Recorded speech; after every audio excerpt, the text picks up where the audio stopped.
Hujambo na karibu kwa mara nyingine tena mtazamaji wa The World News katika kipindi hiki cha ulimwengu wa siasa. Jina langu ni Adam Hussein. Wa Iran wameamua kufanya mashambulizi mazito kwa sasa. Moto wanaoonyesha katika eneo la Mashariki ya Kati si wa kawaida, ni mashambulizi ya kutisha ambayo wa Iran wanayafanya. Jeshi la IRGC limeendeleza mashambulizi yake na linasema kwamba litaendesha mashambulizi mpaka ushindi wa mwisho kabisa. Jeshi hilo limesema kwamba kwa sasa halitokubali kushambuliwa tu na Marekani, lakini litahakikisha ngome zote za Marekani katika Mashariki ya Kati zinashambuliwa. Nchi mbalimbali za Mashariki ya Kati zimeshambuliwa. Majira ya asubuhi, jeshi la Jamhuri ya Kiislamu ya Iran limerusha karibia makombora 6 huko katika mataifa ya Mashariki ya Kati, zaidi ikishambuliwa Bahrain, lakini pia ikishambuliwa Jordan. Makombora 6 yameishambulia vilivyo ngome ya kijeshi ya Al-Azraq iliyopo huko Jordan, moja kati ya ngome za kijeshi za Marekani.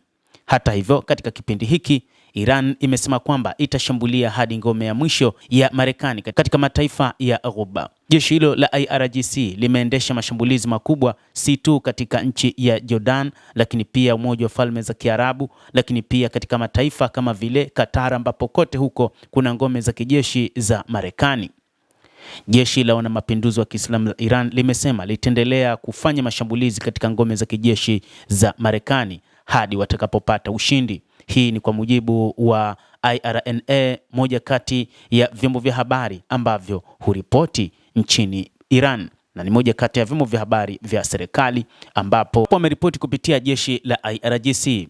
Kulingana na chombo hicho cha habari, IRGC imezindua karibia makombora 6 ya hatari kushambulia ngome za kijeshi katika Mashariki ya Kati tangu Washington ilipovunja makubaliano ya kusitisha mapigano.